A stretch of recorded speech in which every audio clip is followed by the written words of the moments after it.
नमस्कार। बिहार की बात में आपका स्वागत है। मैं हूं पंकज कुमार। इस खास पेशकश में हम चर्चा करेंगे कि आरजेडी जिसने 24 टीम 243, जी हां, 243 विधानसभा सीट पर भेज करके रिपोर्ट मंगवाई है, वो आरजेडी कई विधायकों का टिकट काटने जा रही है। उनमें से कुछ विधायकों के नाम हमें पता चले हैं, जिसकी चर्चा मैं आपके साथ करने जा रहा हूं। और साथ ही साथ आपको यह बता दूं कि ऐसे कुछ नाम कांग्रेस के भी हैं और ऐसे ही कुछ नाम जेडीयू के भी हैं। इनके भी टिकट कटने तय माने जा रहे हैं, क्योंकि कहा यह जा रहा है कि जब पार्टी क्राइसिस में थी तो इन लोगों ने पार्टी का साथ नहीं दिया। दरअसल पार्टी को जब इनकी बहुत जरूरत थी तो इन लोगों ने पार्टी के साथ दगाबाजी की, और यही बड़ी वजह है कि इनकी टिकट कटेगी। लेकिन साथ साथ कई लोग ऐसे हैं जिनका अपने विधानसभा क्षेत्र में अच्छा परफॉर्मेंस नहीं है, वो लोगों के बीच में नहीं रहे हैं। तो ऐसे कौन से लोग हैं आरजेडी के, जेडीयू के, कांग्रेस के, और दरअसल आपको बता दें कि ऐसे लोग बीजेपी में भी हैं। लेकिन आज हम बात आरजेडी, जेडीयू और कांग्रेस की करेंगे और हर दिन आपको बताएंगे कि किसके टिकट पे लटक रहा है तलवार।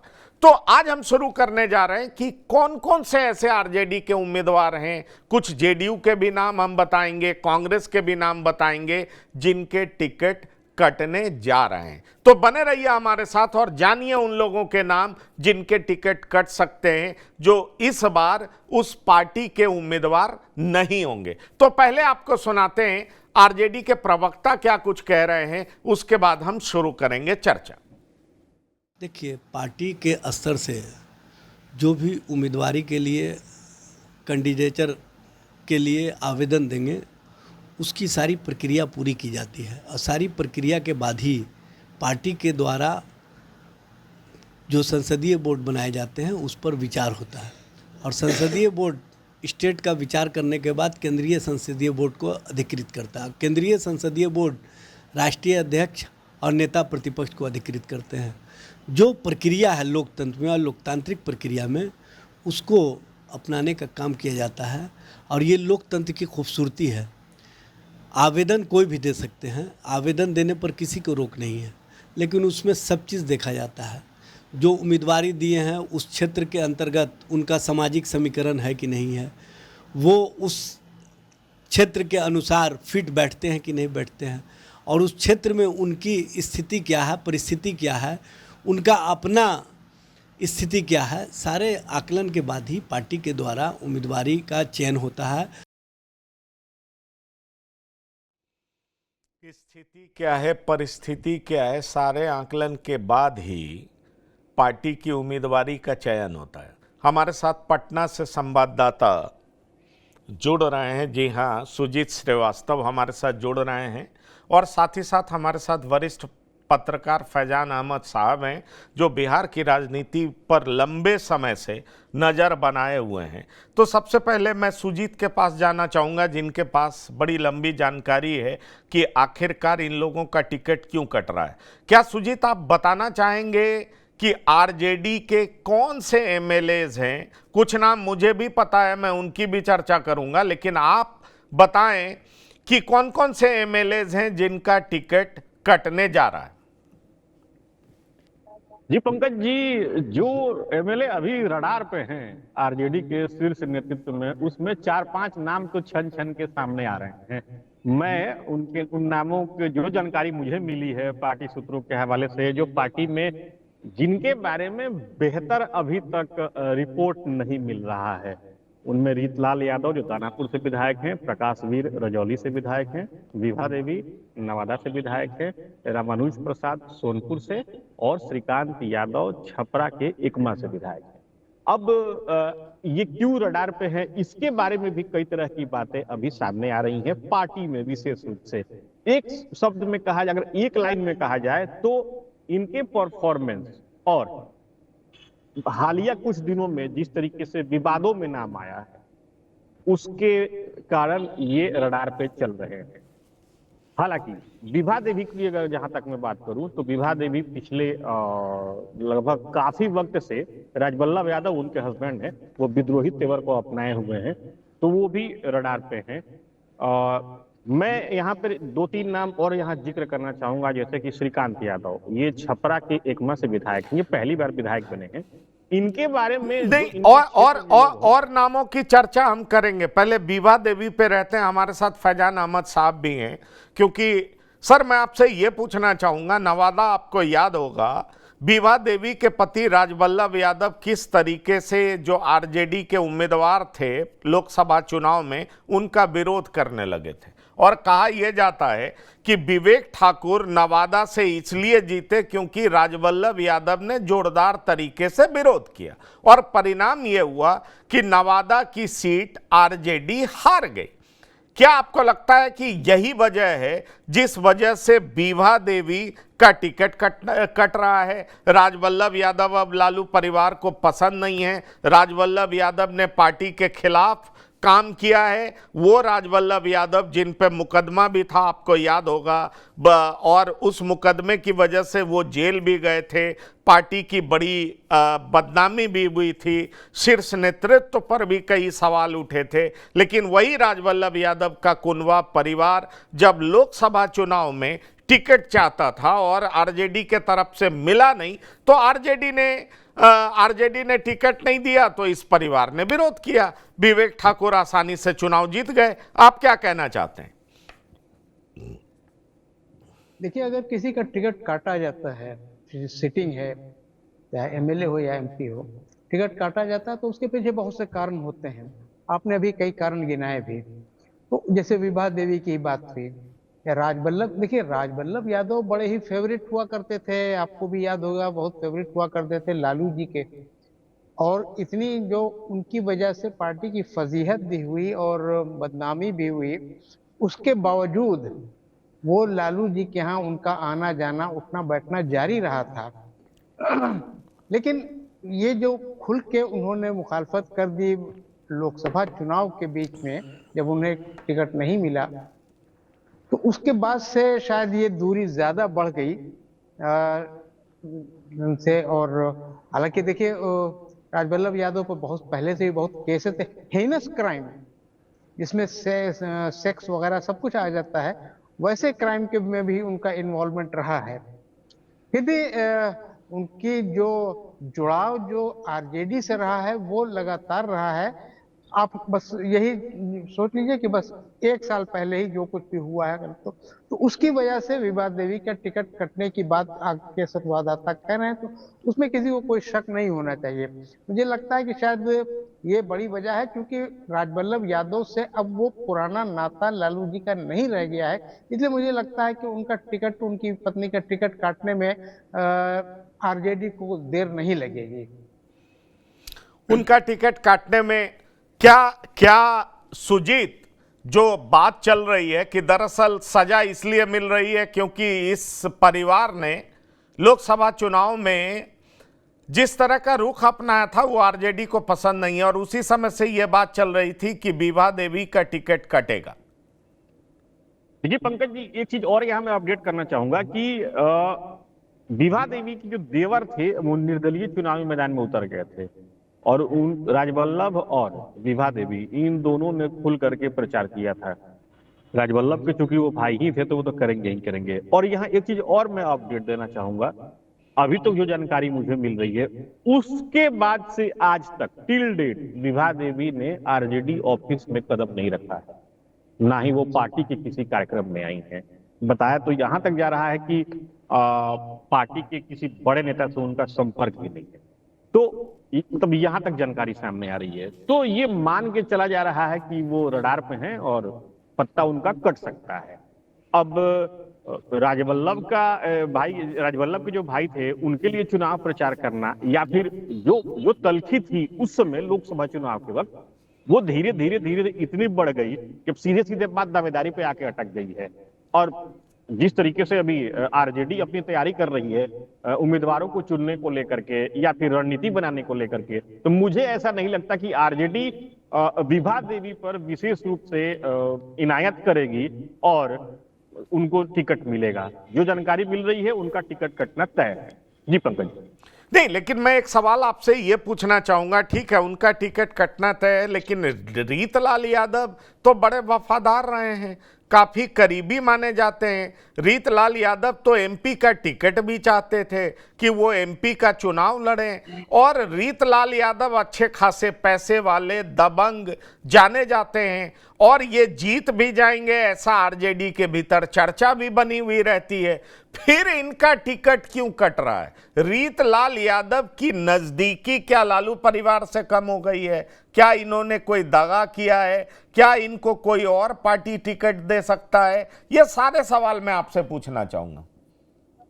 देखिए पंकज जी, जहां तक मैं बारी बारी से सारी बातों को जवाब दे रहा हूं आपको। रीतलाल यादव आरजेडी के शीर्ष परिवार के नजदीकी थे, इसमें कहीं कोई शक नहीं है, लेकिन मैं थे शब्द का इस्तेमाल कर रहा हूं। परिस्थितियां बदल गई है लोकसभा चुनाव के बाद, क्योंकि ये बात सामने आई थी कि जब लोकसभा चुनाव हुए थे, रामकृपाल मीसा भारती के अगेंस्ट में थे। सब जगह पर रामकृपाल मीसा भारती से पीछे थे, लेकिन दानापुर कॉन्स्टिट्यूएंसी में, असेंबली कॉन्स्टिट्यूएंसी में रामकृपाल मीसा भारती से लीड पर थे। बात ये सामने आई थी। ये एक पहला कारण था जब आरजेडी की शीर्ष नेतृत्व की नजरें तिरछी हुई रीतलाल यादव के ऊपर। उसके बाद से कालांतर में कुछ ऐसी घटनाएं बैक टू बैक घटी है जिसमें रीतलाल यादव का नाम आते चला गया है। चाहे उनके भाई के द्वारा एम्स के कर्मियों के ऊपर गोली चलाने का मामला हो, या फिर आपने खबर भी पढ़ा होगा, मैंने भी खुद उस खबर को ब्रेक किया था, जब टीम गई थी 47 मिलने की बात और कई तरह के हथियार मिलने की बात कही गई थी। तो दरअसल आरजेडी इन सब चीजों से पीछा छुड़ाना चाहती है। वो नहीं चाहती है कि किसी कंट्रोवर्सी में फिर इस तरह का नाम आए कि आरजेडी जो है वो कंट्रोवर्शियल लोगों को ही पसंद करती है, दानापुर से रीतलाल को फिर से वो करेगी। सब कुछ इतना कुछ होने के बाद भी ये बात बिल्कुल सही है कि रीतलाल की छवि एक दबंग विधायक की है, इसमें कहीं कोई शक नहीं है। अब वो जीत कैसे जाते हैं वो हमारा मुद्दा नहीं है। पर इस पे मैं एक सवाल पूछना चाहूंगा। मैं चाहूंगा फैजान अहमद साहब इस पर बोले। अगर लालू परिवार के भीतर का डायनेमिक्स भी देखें फैजान साहब, तो यह कहा जाता है कि मीसा भारती तेजस्वी यादव के बीच में 36 का आंकड़ा है, और रीतलाल यादव अगर मीसा को सपोर्ट नहीं भी करते हैं तो क्या तेजस्वी यादव उनका टिकट काट देंगे? क्या ऐसा आपको दिखाई पड़ता है? क्योंकि परिवार के भीतर भी जो संरचना है, कहा यह जाता है कि एक लंबे समय तक कई लोगों ने, किसी ने तेज प्रताप को पकड़ा हुआ था, किसी ने तेजस्वी को पकड़ा हुआ था, और मीसा भारती तो राष्ट्रीय अध्यक्ष बनने तक के लिए हाल फिलहाल तक वो फाइट मार रही थी कि भाई मुझे राष्ट्रीय अध्यक्ष बनाया जाए। और कहा यह भी जाता है कि संसदीय दल का नेता अभय कुशवाहा को बनाया गया, लेकिन चलता मीसा भारती का ही है। सवाल यह उठता है कि क्या वाकई इस वजह से टिकट कट जाएगा, क्योंकि रीतलाल यादव के विधानसभा क्षेत्र से मीसा हार गई और रामकृपाल यादव आगे बढ़े? क्या इस बात में आपको दम दिखाई पड़ता है? बिल्कुल सही बात पंकज जी, इसमें कोई दो राय नहीं है कि उसके बाद से ही ये मीसा भारती को की जो हार हुई, यानी दानापुर विधानसभा क्षेत्र से उनको जो कम वोट आए, उसके लिए पार्टी में जो एक्यूज किया गया, जो इल्जाम धरा गया था, वो रीतलाल यादव पर ही था। रीतलाल यादव का ज्यादातर समय जेल में ही बीता या बीत रहा है अभी भी। उसके बावजूद काफी पार्टी को उनसे उम्मीदें थी कि वहां हमारा अच्छा परफॉर्मेंस होगा। ये बिल्कुल सही बात है कि उसके बाद से हुए, लेकिन मुझे एक बात और भी लग रही है कि शायद आरजेडी अंडर तेजस्वी एक तरह से प्रैक्टिकली तो आरजेडी को लीड तेजस्वी ही कर रहे हैं, अध्यक्ष ठीक है लालू जी ही है। ये आरजेडी अंडर तेजस्वी इमेज मेकिंग में है। वो चाहती है कि पार्टी चाहती है कि उसका कोई भी विधायक या बड़ा नेता उस छवि का नहीं हो जिस छवि की वजह से पार्टी की बदनामी पहले भी होती रही है और अभी भी हुई है। तो वो चाहते हैं, या ये कहें कि तेजस्वी यादव और उनके जो नजदीकी हैं वो ये चाहते हैं कि ऐसे लोगों को थोड़ा, अगर बिल्कुल ही ना हटाया जाए, तो थोड़ा दूर कर दिया जाए। तो देखिए, चाहे वो राजवल्लभ यादव की बात हो, चाहे रीतलाल यादव की बात हो, दोनों में ये फैक्टर भी काम कर रहा है कि पार्टी अपने क्लीन इमेज को बनाने की कोशिश कर रही है। तो इमेज मेकिंग में वो ऐसे ऐसे लोगों को वो शायद दरकिनार करने की कोशिश करेगी। और इसी में ये रीतलाल यादव की भी बात आ रही। रीतलाल यादव भी अरेस्ट है, जेल में है, और भी उनको पटना से बाहर दूसरी जेल में भेजा जा चुका है। पटना के बाहर दूसरी जेल में, और मेरी जानकारी में भागलपुर जेल में पहुंचे हैं रीतलाल यादव। मेरे साथ डॉक्टर संजय कुमार भी जुड़े हैं।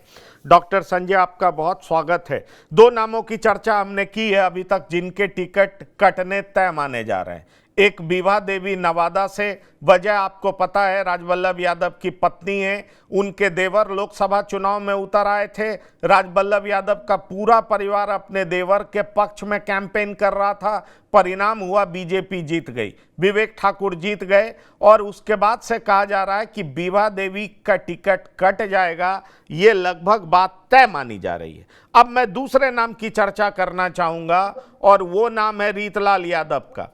दानापुर से जीते हैं, बड़े बाहुबली कहे जाते हैं, जेल में हैं, लेकिन लालू परिवार से इनकी नजदीकी सब लोग जानते हैं, पर इनका भी टिकट कट जाएगा ये कहा जा रहा है। और वजह फिर वही है कि मीसा भारती इनके विधानसभा क्षेत्र से ट्रेल कर रही थी लोकसभा चुनाव में, और कहा यह जा रहा है कि रीतलाल यादव खुद यहां पर लड़ना चाहते थे, इसलिए वो खुल करके मीसा भारती के पक्ष में उन्होंने कैंपेन नहीं किया, और मीसा इसलिए ट्रेल की। क्या आपको लगता है कि इन दोनों विधायकों का टिकट इन्हीं वजहों से कट रहा है? हमारे संवाददाता पटना से बता रहे हैं। नहीं, मीसा भारती तो एक फैक्टर है जिसमें मीसा भारती के लिए जो ताकत लगानी चाहिए थी, क्योंकि उसमें जो उसकी पृष्ठभूमि है उसमें भाई वीरेंद्र और रीतलाल ये दोनों लोकसभा के उम्मीदवार थे पाटलिपुत्र से, और बाद में दोनों को ये कह करके किनारे किया गया कि भाई देखिए, भाई वीरेंद्र नहीं चाहते हैं कि आप लड़िए, और रीतलाल को कहा गया कि और भाई वीरेंद्र को कहा गया कि रीतलाल नहीं चाहते हैं कि आप लड़ें, और बाद में पाटलिपुत्रा से मीसा भारती को उतार दी गई। तो रीतलाल की नाराजगी साफ दिख रही थी। बहुत दिनों तक ये कैंपेन में तो आए भी नहीं, बाद में जुड़े भी तो बिल्कुल जो इनकी निष्क्रियता थी उसके परिणाम देखने को मिले। दूसरी तरफ रीतलाल के वजह से एक यादवों में तो गोलबंदी दिखती है, लेकिन जो बाकी जातियां हैं वो थोड़ा अलग थलग हो जाता है, और खास करके वो बिल्कुल एक तरह से पटना ही का एक पार्ट है दानापुर, तो उसके जो प्रभाव होते हैं जंगल राज वाली बात को लेकर के, जिस तरह से सत्ताधारी पार्टी आरजेडी को घेरती है, तो रीतलाल यादव तो उसके एक बड़े ये हो जाते हैं। और अभी तो जिस तरह से दो कॉन्ट्रैक्टर ने, जो बिल्डर्स हैं, सामूहिक तौर पर और सार्वजनिक तौर पर जिस तरह से उन्होंने आरोप लगाया कि कैसे रंगदारी मांगी जाती है, कैसे रंगदारी वसूली जाती है, और इसको लेकर के आरजेडी घिरी हुई थी कि देखिए आज भी 20 वर्षों के बदलाव के बाद भी वो जो सिलसिला है वो अभी थमा नहीं है, रुका नहीं। तो मीसा भारती एक फैक्टर है। दूसरी फैक्टर है कि अपनी छवि को बदलने के लिए, उम्मीदवारों को बदलने के बारे में भी आरजेडी सोच नहीं कि क्यों न उम्मीदवार को बदल दिया जाए। और बिल्कुल आपने सही कहा कि वो अभी भागलपुर के जेल में है, और वहीं उनको नहीं, रखा पर गया। छवि कैसे बदल लीजिएगा? एक तरफ आप रीतलाल यादव को हटा दीजिएगा, दूसरी तरफ आप सुरेंद्र यादव को अपने साथ रखिएगा, तो छवि कैसे बदलेगा? मृत्युंजय जी भी हमारे साथ राजनीतिक विश्लेषक आ गए हैं। आपका बहुत स्वागत है। मैं आपसे इसलिए पूछना चाह रहा हूं कि कोई भी दल, अब आप कोई भी दल, मान लीजिए एनडीए ही कल कहे कि भाई अनंत सिंह हमारे साथ हैं, बाहुबली हैं, बहुत सारा केस मुकदमा है, और ऑन कैमरा कहते हैं कि हमारे लोग के साथ कोई बदमाशी करेगा तो 1000 बार जाएंगे जेल, देखल है, वो इस तरह की बात करते हैं। तो भाई ये तो आरोप एनडीए पर भी चस्पा होता है, ये आरोप महागठबंधन पर भी चस्पा होता है। सवाल यह है, बीवा देवी का टिकट इसलिए नहीं कट रहा है कि उनके पति जेल में थे, उनके पति पर बहुत तरह का आरोप था। बीवा देवी का टिकट इसलिए कट रहा है क्योंकि लॉयल्टी पर सवाल उठ गया। रीतलाल यादव का टिकट इसलिए कट रहा है क्योंकि लॉयल्टी पर सवाल उठ गया। क्या आपको लगता है कि रीतलाल यादव को टिकट देकर के तेजस्वी अपना नहीं देकर के तेजस्वी अपना इमेज सुधार लेंगे, मतलब पार्टी का इमेज सुधार लेंगे मृत्युंजय शर्मा जी? जी पंकज जी, एक सबसे पहली बात जो मुझे लगती है कि कोई भी इनमें से जो पार्टियां हैं वो किसी सिर्फ इसलिए टिकट नहीं काटेंगी क्योंकि कोई बाहुबली है। इनफैक्ट टिकट देने का सबसे पहला अगर क्राइटेरिया कोई होता है तो ये होता है कि उसे बाहुबली होना चाहिए। तो उल्टा होता है मेरे ख्याल से बिहार की राजनीति में। जहां कहीं भी टिकट कटने का सवाल आएगा उसके समीकरण कुछ अलग होंगे। देखिए, बिहार में आप अगर किसी बाहुबली का टिकट काटते हैं तो आपको ये भी समझना होगा कि हो सकता है आप ये दिखाने का प्रयास कर रहे हो कि हम साफ सुथरी राजनीति करना चाह रहे हैं, लेकिन जिस जाति के बाहुबली का आप टिकट काटेंगे, ज्यादातर चांसेस में 90-95% केसेस में उस जाति के सारे लोग आपके विरोध में खड़े हो जाएंगे, क्योंकि जो ये बाहुबली होते हैं उन जातियों के लिए हीरोज होते हैं और ये बिहार में किसी से छुपा हुआ नहीं। तो सबसे पहला, किसी की भी अगर टिकट करेगी तो वो मुझे लगता है कि जो विनेबिलिटी अगर कोई लूज कर रहा है, सो फॉर एग्जांपल अगर आप रीतलाल यादव की भी बात कर रहे हैं, मुझे लगता है जैसे अभी डॉक्टर संजय बता रहे थे कि पिछले कुछ दिनों में जैसे उनके क्षेत्र में उनके इमेज को जो धक्का लगा है और जिस प्रकार से एकदम गोलबंदी हुई और सब लोग खुल के बात करने लगे हैं, इससे अगर उनकी विनेबिलिटी में फर्क पड़ रहा होगा तब टिकट जरूर कटेगा। लेकिन अगर ग्राउंड के सर्वेस में ये निकल के आएगा कि उनकी विनेबिलिटी पे फर्क नहीं पड़ता है और उनके बाहुबल से उनकी इमेज और बढ़ी है, तो टिकट नहीं कटेगा। दूसरा, बहुत ज्यादा इंपॉर्टेंट होता है पंकज जी, हम फिर से राजद और तेजस्वी चाहे जितना भी कह लें कि A to Z की पार्टी है और सबको साथ लेकर चलना चाहते हैं, लेकिन अभी भी जो ज्यादातर पार्टियां हैं बिहार में वो किसी न किसी जाति पे आधारित है। और मैं एक डेटा दे देता हूं आपको, राजद का 2015 में जितनी राजद ने टिकट डिस्ट्रीब्यूट करी उसमें से 48% टिकट, करीब करीब आधे टिकट उन्होंने बिहार में यादवों को दिए। 2020 में जब उन्होंने टिकट वितरण किया तो 40% टिकट, पंकज जी 40% टिकट यादवों को दिया। और ये वही पार्टी है जो कहती है कि जिसकी जितनी संख्या भारी उसकी उतनी हिस्सेदारी। तो आप 14% को फिर 40 और 48% टिकट क्यों देते हैं? क्योंकि यही है, क्योंकि ये इनका कोर वोट बैंक है, वो दिख रहा है। तो यहां भी वही होगा, आपको दिखेगा आपकी कांग्रेस को जो ज्यादातर टिकट्स आएंगे और एरियाज आएंगे वो जहां पे थोड़ा अपर कास्ट डोमिनेशन है, थोड़ा बहुत दलित में राजद और कांग्रेस में बढ़ जाएंगे। लेकिन जहां पे ये ओबीसी वर्ग वाला है, यादव सीट्स है, वहां आप देखेंगे मैक्सिमम 80-90% टिकट्स वो आपको राजद से आएंगे। एक तरह से कोलिशंस क्या करती हैं, वो आपस में सीटें बांटकर किसी तरह से ऑप्टिमाइज करने का प्रयास करती हैं, ज्यादा से ज्यादा सीटें।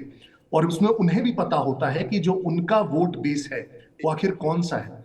और इसी कारण से आप देखेंगे कि कांग्रेस का जो वोट बैंक है वो उसकी सीटें वो बहुत सीमित सीटें होती हैं, वो एक फिक्स सीटें हैं, उन्हीं 50 सीटों में से निकल कर आनी है उनकी सीटें। या तो अपर कास्ट डोमिनेटेड सीटें होंगी, कुछ दलित की सीटें होंगी, कुछ मुस्लिम बाहुल्य सीटें होंगी जो उनके ट्रेडिशनल नेता आ रहे हैं, ट्रेडिशनल सीट्स उनकी चली आ रही हैं।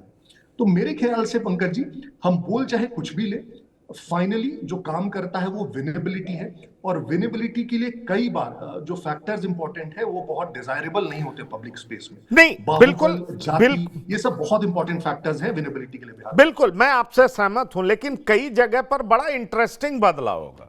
और इंटरेस्टिंग मैं इसलिए कह रहा हूं, आप देखिए मुंगेर लोकसभा चुनाव हुआ। मुंगेर लोकसभा चुनाव में ललन सिंह के विरोध में कौन खड़े थे? अशोक महतो। अशोक महतो किस जाति से आते हैं? सबको पता है। अशोक महतो ने जोरदार तरीके से लड़ाई की। अशोक महतो जेल में थे और उनकी पत्नी चुनाव लड़ रही थी। चुनाव पत्नी लड़ रही थी, लेकिन दरअसल चुनाव अशोक महतो लड़ रहे थे। पर वहीं उसी मुंगेर लोकसभा में एक विधानसभा आता है सूरजगढ़ा, फैजान साहब, और सूरजगढ़ा के जो विधायक हैं प्रहलाद यादव, उन्होंने विश्वास मत के दरमियान आरजेडी का साथ छोड़कर के किसका साथ दिया? साथ दिया जेडीयू का, एनडीए का। और कहा यह जाता है कि इसमें बड़ी भूमिका निभाई थी किसने? विजय सिन्हा ने, क्योंकि वो बगल के विधानसभा क्षेत्र से आते हैं और डिप्टी सीएम हैं। और प्रहलाद यादव को लगा कि भाई एनडीए में चला जाना चाहिए। अब यह भी कहा जा रहा है कि सूरजगढ़ा से प्रहलाद यादव का टिकट कटना तय है। प्रहलाद यादव अब एनडीए से टिकट मांग रहे हैं। और दूसरी तरफ अशोक महतो अपनी पत्नी को चुनाव लड़वा चुके हैं। अशोक महतो फिर विधानसभा चुनाव में कहीं ना कहीं से चुनाव लड़ने जा रहे हैं। फैजान साहब। जी देखिए, वो प्रहलाद यादव के साथ साथ और भी कई विधायक उस समय जब विश्वास मत प्राप्त करने की बात विधानसभा में हो रही थी, तो आरजेडी के और भी कुछ विधायक टूट कर, या ये कहें कि आरजेडी से नाराज होकर के एनडीए की तरफ गए थे, जेडीयू की तरफ गए थे। उन लोगों का भी टिकट लगभग या तो कट चुका है या कट जाएगा, और ये कोई गारंटी नहीं है कि वो जिधर गए थे या जिधर उन्होंने सपोर्ट किया था उधर से उनको टिकट मिल भी जाए। अब जैसे प्रहलाद यादव ही का नाम आपने लिया है, ये कोई जरूरी नहीं है कि उनको जेडीयू अपना टिकट दे दे। लेकिन देखिए, राजनीति में या चुनाव के, खासतौर से चुनावी राजनीति में तो ये होता ही है। और अगर टिकट न कटेगा किसी को तो दूसरे को कैसे मिलेगा, ये भी एक बड़ी बात होती है। लेकिन किसका टिकट कट रहा है ये मतलब कंफर्म होके अभी नहीं कहा जा सकता है। जैसा कि अभी कह रहे थे कि विनेबिलिटी एक बहुत बड़ा फैक्टर होता है, ये सही है, विनेबिलिटी एक बहुत बड़ा फैक्टर होता है। और इसमें फिर जब ये फैक्टर देख लिया था कि विनेबिलिटी भी है, पॉपुलैरिटी भी है, सब कुछ है, तो अगर उसका इमेज टेंटेड इमेज भी है, अगर उसका इमेज खराब भी है, तब भी पार्टियां, चाहे कोई भी पार्टी हो, हर पार्टी इसमें ये काम करती है, और वो पार्टियां जो है उन ऐसे लोगों को टिकट देती हैं। लेकिन टिकट कट रहा है ये कहना थोड़ा बहुत मुश्किल होता है। नहीं नहीं, पंकज जी, आप जी जी जी आप बोल लीजिए। हाँ, नहीं पंकज जी, मैं एक कहानी मुझे याद आ गई, 2020 विधानसभा चुनाव की है। जेडीयू के एक विधायक थे सिटिंग, और मेरे दोस्त भी थे। इत्तेफाक से मैं उस समय दिल्ली में गया हुआ था, चुनाव के बीच की ही बात है। सारे टिकट के लिस्ट पूरी नहीं आई थी, एक दो लिस्ट आई थी, अभी बाकी थी लिस्ट। तो मैं बिहार निवास में ठहरा था, वहां देखा कि मैंने, वो विधायक भी थे अपने 5-6 समर्थकों के साथ। तो हमने पूछा भी कि आप यहाँ दिल्ली में अब क्या कर रहे हैं, अभी तो चुनाव, अब तो नाम घोषणा होने वाली है। बोले नहीं, मेरा नाम तो पक्का है, कैबिनेट है, हमको नीतीश जी ने कहा कि आप जाइए अजमेर जाकर के मेरी तरफ से चादर चढ़ाइए और ये कीजिए, और आपका टिकट तो पक्का है ही। हमने कहा चलिए बहुत अच्छी बात है, जब नीतीश जी ने आपको कहा कि टिकट पक्का है तो टिकट पक्का है, आप जाइए। खैर वो चले गए, उधर वो गए,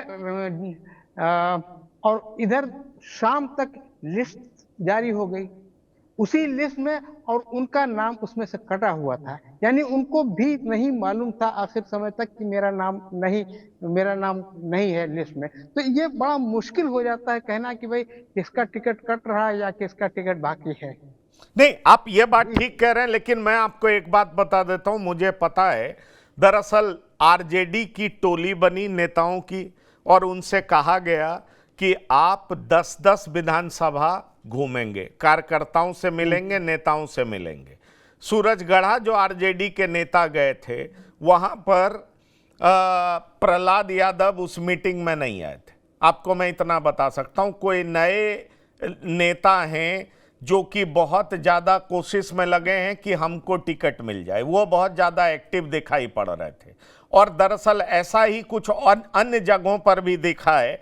और ये सारा रिपोर्ट, ये 243 विधानसभा में घूमने के बाद सारा जो नेताओं का, हर 10-10 विधानसभा को पर एक टोली बनाई गई थी नेताओं की, वो रिपोर्ट शीर्ष नेतृत्व को सौंपा जाएगा। मैं सुजीत के पास जाना चाहूंगा। सुजीत, मैं चाहूंगा आप अगला नाम बताइए जिनका टिकट कटने वाला है, जो आपके पास जानकारी है। जी पंकज जी, जो अगला नाम है जो मुझे मेरे सोर्स बताए हैं आरजेडी से, वो नाम है एकमा से विधायक श्रीकांत यादव का। श्रीकांत यादव के बारे में ये जानकारी सामने आ रही है कि ये पहली बार विधायक बने थे, और मूल रूप से ये बिजनेसमैन है। इनका एक बहुत बड़ा बिजनेस का सेटअप है कोलकाता में। पार्टी ने जब वहां पर अपनी इंटरनल रिपोर्ट के तैयार की, वहां के लोगों से जब पार्टी ने जानकारी लेने की कोशिश की, तो वहां के जो मतदाता है उनका ये कहना है कि भाई ये हमारे जनप्रतिनिधि हैं, जब हमें इनसे मिलना होता है पता चलता है कि उसी वक्त नहीं है। तो ऐसा जनप्रतिनिधि हमारे लिए, मतलब हमारे किसी काम का नहीं। पहली बात। दूसरी बात, पार्टी को अपने स्तर से जो जांच की गई है पार्टी द्वारा, तो उसमें यह भी सामने आया है कि श्रीकांत यादव ने एकमा में पार्टी और संगठन की मजबूती के लिए धरातल पर काम नहीं किया है। ये पार्टी इस चीज को बहुत ही गंभीरता से लेके चल रही है और एक 11 हो गया है उनके लिए। एक तो ज्यादातर समय कोलकाता में रहना और दूसरा संगठन की मजबूती के लिए कोई गंभीर कदम को नहीं उठाना, जिसके बाद से लेकिन ध्यान देने वाली बात है कि श्रीकांत यादव पहली बार विधायक बने थे। तो ये इस चीज को भी ये जो हमारे सूत्र हैं आरजेडी में, उनका ये कहना है कि उनके ऊपर भी नजरें टेढ़ी हैं आला कमान की और उनको भी टाटा बाय बाय बोला जा सकता है। जी पंकज जी। चलिए, उनको भी टाटा बाय बाय बोला जा सकता है। डॉक्टर संजय, आप बताएंगे ये एकमा के विधायक को लेकर के आरजेडी का शीर्ष नेतृत्व तो संतुष्ट क्यों नहीं है? देखिए, दो तरीके से राजनीति में लाभ नहीं लिया जा सकता। अगर किन्हीं का बैकग्राउंड जो है वो बिजनेस है तो आप समझ सकते हैं कि उनके टिकट देने का और उनको टिकट मिलने का आधार क्या रहा होगा।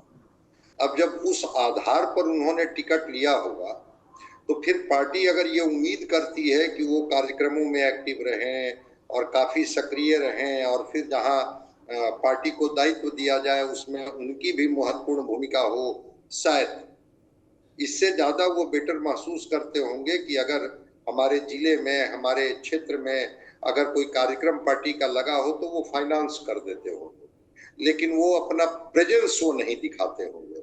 और इसको लेकर के हो सकता है कि पार्टी की कुछ नाराजगी हो, या कभी कभी होता है, कई बार जो आरजेडी के लोग मुझसे मिलते हैं तो कहते हैं कि कभी कभी पार्टी में भी कुछ कुछ चीजों को लेकर के बात उठती है कि हम लोगों को ये करना है और उसके लिए फाइनेंस की जरूरत है, और उसमें कुछ लोग जिनसे बड़ी उम्मीदें लगाई जाती हैं और वो फाइनेंस नहीं कर पाते हैं, और कुछ छोटे छोटे लोग फाइनेंस उत्साहित होकर करने लगते हैं।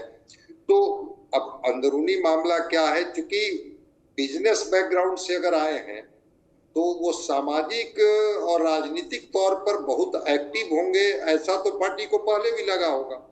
और कई बिजनेसमैन लोगों को मैंने देखा है, चाहे वो जिस पार्टी में हो, कि अगर उनका बैकग्राउंड वो होता है तो बहुत वो मिक्सअप नहीं कर पाते हैं, उनकी सामाजिक सक्रियता नहीं होती है। उनको पता है कि पार्टी हमें किस आधार पर टिकट देगी या टिकट से वंचित करेगी। तो श्रीकांत यादव की निष्क्रियता को लेकर के पार्टी जरूर नाराजगी व्यक्त की होगी, लेकिन जो मेरी भी जानकारी है आरजेडी से, जिस तरह के कुछ लोगों से मेरा जुड़ाव रहता है, तो जब बात होगी कि पार्टी को चुनाव में जानी है, उसके लिए काफी फंड की जरूरत है, तो कुछ इस तरह के लोगों को पार्टी रखती है जो पार्टी को फंड भी करते हैं, पार्टी को आर्थिक ताकत भी देते हैं, और उनका टिकट कटते कटते हुए भी टिकट मिल जाता है। देखते हैं, सामाजिक राजनीतिक रूप से अगर बहुत सक्रिय नहीं है श्रीकांत यादव तो क्या वो वास्तव में टिकट से वंचित हो जाएंगे, या अंतिम बार फिर से जिस तरह से पहली बार उनको टिकट लेने में वो कामयाब हो गए फिर उनको कामयाबी मिलेगी।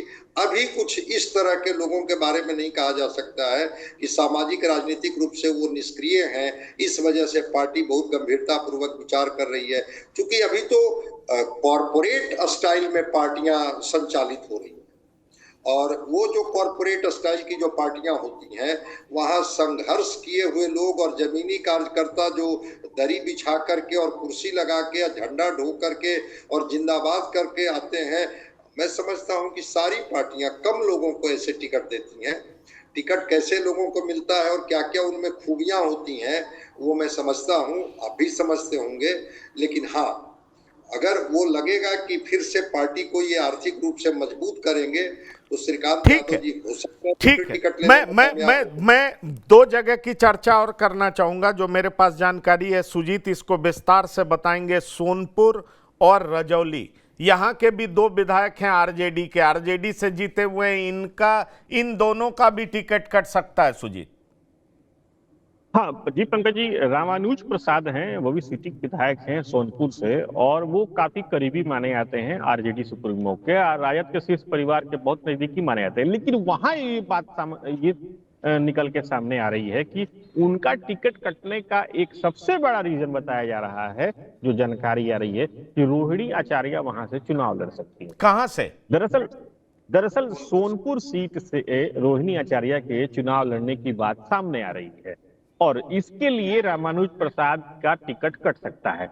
अब देखिए, सोनपुर के अगर राजनीतिक इतिहास को देखा जाए तो सोनपुर एक वो ऐसी कॉन्स्टिट्यूंसी है जहां से राबड़ी देवी भी चुनाव जीत चुकी हैं और लालू यादव भी वहां से चुनाव जीत चुके हैं। छपरा जो है लालू यादव की कर्मभूमि रही है। सोनपुर एक स्ट्रांग जगह माना जाता है आरजेडी के लिहाज से। तो जो जानकारी मेरे पास है, जो पार्टी सूत्रों से मिली है, वहां तक ये बात सामने आ रही है। कहा तो यह भी जा रहा है कि वहां पे जो कार्यकर्ता हैं वो एक्टिव मोड में भी आ गए हैं और संपर्क भी उनका शुरू हो गया है। रोहिणी आचार्य अगर वहां से चुनाव लड़ती हैं तो फिर रामानुज प्रसाद के लिए शायद मुश्किल हो सकती है वहां से टिकट मिलना। जी पंकज। नहीं, ये ठीक है। रोहिणी आचार्य मतलब मृत्युंजय जी, मान लिया जाए रोहिणी एमपी नहीं बन गई तो अब एमएलए बनने के प्रयास में लग गई हैं। पंकज जी देखिए, एक तो राजद, आप कुछ भी बोल रहे हैं, एक पारिवारिक पार्टी, तो उसमें बहुत इसमें दूसरे लोगों का कोई रोल होगा नहीं अगर रोहिणी आचार्य को टिकट मिलता है या नहीं मिलता है। उसमें लालू जी ने जो कह दिया वो हो गया, अगर उसमें जीत हार का भी फर्क नहीं पड़ता है। और अगर मेरी याददाश्त मुझे सही सर्व कर रही है तो सोनपुर से इनफैक्ट राबड़ी देवी चुनाव हार भी चुकी है एक बार। तो वैसे तो स्ट्रांग होल्ड बोल सकते हैं आप राजद का, इसे वहां पे यादवों की बहुत बहुलता भी है। लेकिन मुझे लगता है जिस प्रकार से रोहिणी आचार्य पहले एमपी का चुनाव लड़ी, फिर हारी, लेकिन क्षेत्र में उसके बाद भी उनका कोई प्रेजेंस नहीं था। कई बार आपको ऐसे कैंडिडेट्स मिलेंगे जो चुनाव में हारने के बाद उस क्षेत्र में अपना प्रेजेंस बहुत बढ़ाते हैं, कम से कम इस बात को असर्ट करने के लिए कि चुनाव हारने से कोई फर्क नहीं पड़ रहा, मैं अगली बार के लिए तैयारी कर रहा हूं। उस प्रकार के भी कोई सिग्नल्स दिखे नहीं है। तो चुनाव हो सकता है लड़े, और रोहिणी आचार्य का एक तरह से वो इमेज बन गया है, लालू जी को उन्होंने किडनी दी और वो एक प्रकार से वो गुडविल, वो गुड बुक्स में है। तो एक प्रकार से वो मिल सकता है टिकट, इसमें कोई बहुत बड़ा आश्चर्य नहीं होगा, परिवार से आती है। जीत भी जाएंगे मोटा मोटी अगर देख ले तो, क्योंकि वो अगेन गुडविल पे, और वो सिर्फ उस गुडविल पे कि हाँ लालू जी को इन्होंने किडनी दी, तो एक प्रकार से बहुत अच्छा मैसेज जाता है ग्राउंड पे और आम लोगों के बीच कि एक बेटी का कर्तव्य निभाया है। तो बहुत बड़ा आश्चर्य नहीं होगा। और ज्यादातर चीजों में आप देख लीजिए, इनफैक्ट पंकज जी मुझे लगता है कि राजद में अभी भी लालू जी चाहे कितने भी बीमार हो, कुछ भी तेजस्वी बोल ले कि वो फैसले ले रहे हैं, पोस्टरों में चाहे आप लालू जी को रखे या ना रखे, लेकिन ऐसी बहुत सारी सीटें जहां पे परिवार बनाम एग्जिस्टिंग कैंडिडेट आएगा, कोई बहुत पुराना परिवार का विश्वासी आदमी बनाम एक नया कैंडिडेट, ज्यादा विनेबल कैंडिडेट आएगा, इस प्रकार की सीटों में जो फाइनली 20-30 वैसी सबसे क्लोज कंटेस्ट वाली सीटें होंगी, इसमें अब देखिए लालू जी का बहुत बड़ा से होगा। और वो उन्होंने जो कह दिया एक तरह से वो फाइनल वर्ड हो जाएगा पार्टी के लिए। मुझे अभी भी लगता है कि वो ये बहुत स्ट्रांग रोल प्ले करने जा रहे हैं। हाँ, आपने बिल्कुल ठीक कहा। 2010 में राबड़ी देवी यहां से चुनाव हार गई थी। 2010 में राबड़ी देवी यहां से चुनाव हार गई थी और ये लोग बड़े हैरान थे कि राबड़ी कैसे चुनाव हार गई। पर 2010 का परिणाम ऐसा था कि पूरी आरजेडी 22 सीट पर सिमट गई थी, इसलिए राबड़ी देवी भी। पंकज जी बड़ा इंटरेस्टिंग है कि वो राघोपुर से भी चुनाव हारी थी, दोनों सीटों से। बिल्कुल। अब देखिए, ठीक है, हमने आरजेडी की बात कर ली, एक सीट रजौली का भी है सुजीत।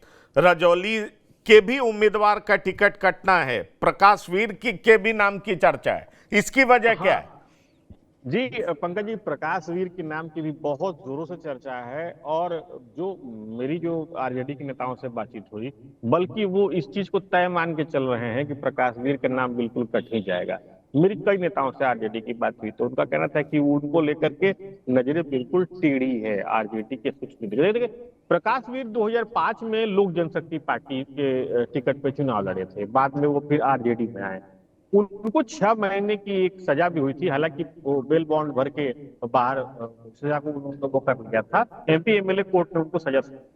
प्रकाश वीर के बारे में जो बातें सामने आ रही है उसमें आ रही है कि दरअसल रजौली जहां पे स्थित है वो झारखंड और बिहार का बॉर्डर है और उस इलाके में उनकी सक्रियता बताई जा रही है कि बिल्कुल न के बराबर है। रजौली की प्रेजेंटेशन को लेकर के बहुत ही कम, मतलब उदासीन तरीके से काम किया गया है प्रकाश वीर की तरफ से, जिसको लेकर के आरजेडी उनको अब आगे मौका देने के मूड में नहीं है। स्पष्ट रूप से मेरी एक बहुत सीनियर लीडर से बात हो रही थी आरजेडी की, तो उन्होंने स्पष्ट रूप से कहा कि ऐसा अब बहुत मुश्किल है कि प्रकाश वीर को फिर से पार्टी मौका देगी, क्योंकि वो बिल्कुल निष्क्रिय तरीके से वो करेगी। उनका नहीं, ठीक है, क्षेत्र में जो अब उनका concentration मौका है, नहीं वो देगी, बिल्कुल- मौका नहीं देगी। पर मैं एक सवाल और करना चाहूंगा। जेडीयू के दो नेता हैं जो विश्वास मत के दरमियान अपने बड़े नेताओं का भरोसा खोते हुए दिखे हैं, और उनका भी टिकट कटना संभव है, ये चर्चा भी होती है। मैं ये नहीं कह सकता हूं टिकट कट ही रहा है, लेकिन ये चर्चा भी होती है। अब बरबीघा से फैजान अहमद साहब, बताऊं, राजू सिंह के पोते हैं सुदर्शन सिंह भी बहुत खोजबीन के बाद विश्वास मत में वोट देने आए थे नीतीश कुमार के पक्ष में। कहा जा रहा है बरबीघा, जिस पर नजर अशोक चौधरी की भी है, अशोक चौधरी अपने दामाद को भी चुनाव लड़ाना चाहते हैं, बेटी को एमपी बना चुके हैं, दामाद भी चुनाव लड़ सकते हैं। लेकिन इसी बीच एक खबर यह भी आती है कि अशोक चौधरी पिछड़ गए हैं, अब वहां पर एक और शख्स चुनाव मैदान में उतर सकता है, और वो एक डॉक्टर के सुपुत्र हैं। तो क्या सुदर्शन सिंह का टिकट कटेगा, यह चर्चा होती है। और दूसरा, मैं आपको एक नाम और याद दिलाना चाहूंगा, काफी दबंग हैं, बाहुबली हैं, इन दिनों, पिछले दिनों चर्चा में भी थे, एलजेपीआर के एमपी से भिड़ गए थे राजेश वर्मा, और उनके बीच खासा तू मैं हुआ था। उन्होंने ये कहा था, मैं डॉक्टर हूं, मैं इलाज करना भी जानता हूं, और जरूरत पड़ा तो मैं शस्त्र भी उठा लूंगा। मैं बात कर रहा हूं डॉक्टर संजीव सिंह की। उनकी भूमिका विश्वास मत के दरमियान क्या रही थी, ये आपको याद होगा। आपको लगता है इन दोनों का टिकट कट सकता है? देखिए, विश्वास मत के दौरान जो ड्रामा और जो नाटक चला था, तो उसमें ये विधायक भी जो राजू सिंह के पोते हैं, उनको भी मतलब चाहे वो राजनीतिक तौर पर या प्रशासनिक वो इस्तेमाल करके उनको किसी तरह से पकड़ के बहरहाल यहाँ लाया गया था। तो ऐसी हालत में जब पार्टी को इतनी मेहनत करनी पड़ी थी, इतनी मशक्कत करनी पड़ी थी एक वोट दिलवाने के लिए, उनको लाने के लिए, तो जाहिर है कि अब वो कहीं से भी विश्वास पात नहीं रह गए, उनके विश्वास पार्टी उन पर नहीं कर सकती है। तो इसलिए मतलब स्ट्रॉन्ग पॉसिबिलिटी ये कही जा सकती है कि उनका टिकट कट जाएगा। दूसरा जो आपने एक और कहा कि चाहे वो अशोक चौधरी की मामला हो या डॉक्टर का, ये लोग का देखिए आपसी मामला है, बहुत ज्यादा इसमें कुछ नहीं कहा जा सकता है कि ये कहाँ तक, क्योंकि इसमें पार्टी से ज्यादा फैमिली या इंडिविजुअल की बात आ रही है। ऐसा नहीं है कि वो अशोक चौधरी अपने अगर दामाद को लड़ना, सायन कुणाल को अगर लड़ाना चाहते हैं वहां से, तो इसमें पार्टी कितना उनको सपोर्ट करेगी नहीं। अब मुझे मेरी मेरी जो जानकारी है, ताजा जानकारी है, दरअसल अशोक चौधरी चाहते थे, लेकिन अशोक चौधरी भी अब पीछे हो गए, और दरअसल कोई और डॉक्टर हैं जिनके सुपुत्र वहां से चुनाव लड़ सकते हैं, बड़े नाम है वो भी। और मैं डॉक्टर संजय कुमार आपको बताऊं, डॉक्टर सहजानंद का नाम है, उनके सुपुत्र वहां से चुनाव लड़ सकते हैं, और वो भी जेडीयू के टिकट से। मतलब दो लोगों के अरमान पे पानी फिर सकता है, एक सुदर्शन सिंह और दूसरे जो अशोक चौधरी अपने दामाद को चुनाव लड़ाना चाहते थे। आपको याद होगा डॉक्टर संजय किस तरीके से इसी मुद्दे पर अशोक चौधरी और ललन सिंह में टकराहट थी, और दरअसल ललन सिंह ने कहा भी था कि आप क्यों चले जाते हैं बरबीघा, इस तरह की, या जमुई क्यों चले जाते हैं, उस समय जिस समय ये लोग एक दूसरे का विरोध कर रहे थे। आजकल एक दूसरे के साथ हैं बहुत, जो जो नई परिस्थिति है।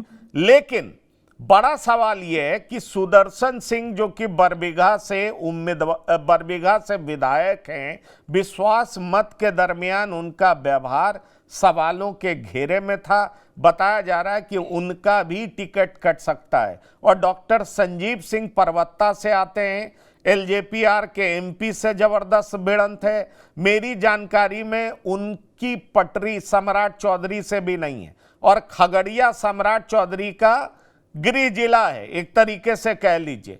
तो ये एनडीए में रहते हुए इतने तरह के दुश्मन अगर होंगे, राजनीतिक दुश्मन, और तब डॉक्टर संजीव राजनीति कर लें और एनडीए से टिकट ले लें, तो ये बड़ी बात होगी। ऐसे डॉक्टर संजीव फाइटर माने जाते हैं, वो जो भी परिस्थिति बनती है जबरदस्त तरीके से रिबर्ट करना जानते हैं और बेबाक बोलते हैं, लेकिन जो परिस्थिति बन रही है उसमें चर्चा है कि इन दोनों का टिकट कटेगा। देखिए, जहां तक वो सुदर्शन जी की बात है तो बिल्कुल आपने वो पृष्ठभूमि बताई कि कैसे उन्होंने अपनी पीड़ा ललन सिंह से कही थी, और चूंकि वहां के प्रभारी मंत्री थे अशोक चौधरी, और अशोक चौधरी ने क्या कॉन्वर्सेशन में ललन सिंह को जवाब दिया था वो दृश्य भी हम लोगों ने देखा था। और माना जा रहा था कि भाई अशोक चौधरी तो इतने करीबी हैं मुख्यमंत्री के कि बस अब वो तो जो चाहेंगे वही होगा। लेकिन इधर नजदीकियां बढ़ी है ललन सिंह से, और मैंने देखा ही था सोशल मीडिया पर कि कुछ प्रभार को लेकर के पूछ रहे थे, तो अशोक चौधरी ने कहा कि आप ही तो हटवा दिए थे वहां से, हमको हम अब उस जिले को कहाँ माने ये करते हैं। और जो आपने सहजानंद जी का नाम लिया, बिल्कुल वो बड़े चेहरे हैं, आईएमए के प्रेसिडेंट रहे हैं, वो खुद भी लोकसभा का चुनाव लड़ना चाहते थे भारतीय जनता पार्टी से, लेकिन वो टिकट लेने में कामयाब नहीं हुए। नवादा के लिए वो काफी सक्रिय थे। अब वो अपने बेटे को बरबीघा से चुनाव लड़ाना चाहते हैं, और उसके लिए वो पद यात्रा और तरह तरह से जो भी हो सकता है, और हर पार्टी के हर प्लेटफॉर्म पर लोगों से मिलना। तो इस बार भी वो प्रयासरत हैं कि चलिए हमें लोकसभा का टिकट नहीं मिल पाया, कम से कम बेटे को विधानसभा लड़ा दिया जाए। अब देखते हैं कि क्या वो सीट जेडीयू छोड़ करके वो बीजेपी के खाते में जाएगी, क्योंकि वो जो सहजानंद जी हैं वो बीजेपी से चाहते हैं कि हमारा बेटे को टिकट मिले, और या बीजेपी कहे कि भाई ठीक है जेडीयू के खाते में वो सीट रहेगी, लेकिन आप तैयार कर लीजिए नीतीश कुमार जी को कि वो आपके बेटे को ही वो टिकट दे दे।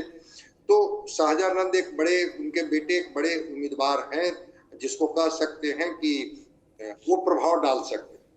जहां तक डॉक्टर संजीव की बात आप कर रहे हैं, बिल्कुल वह भी विश्वास मत के समय में जिस तरह से डॉक्टर संजीव जी का रोल रहा, उसको लेकर के कई तरह की बातें हुई कि कैसे उनको झारखंड से बिहार बुला करके और फिर कैसे उनको लाया गया हाउस तक, और फिर चीजों को कैसे फिर बतलाया गया कि कौन सी परिस्थितियां थी।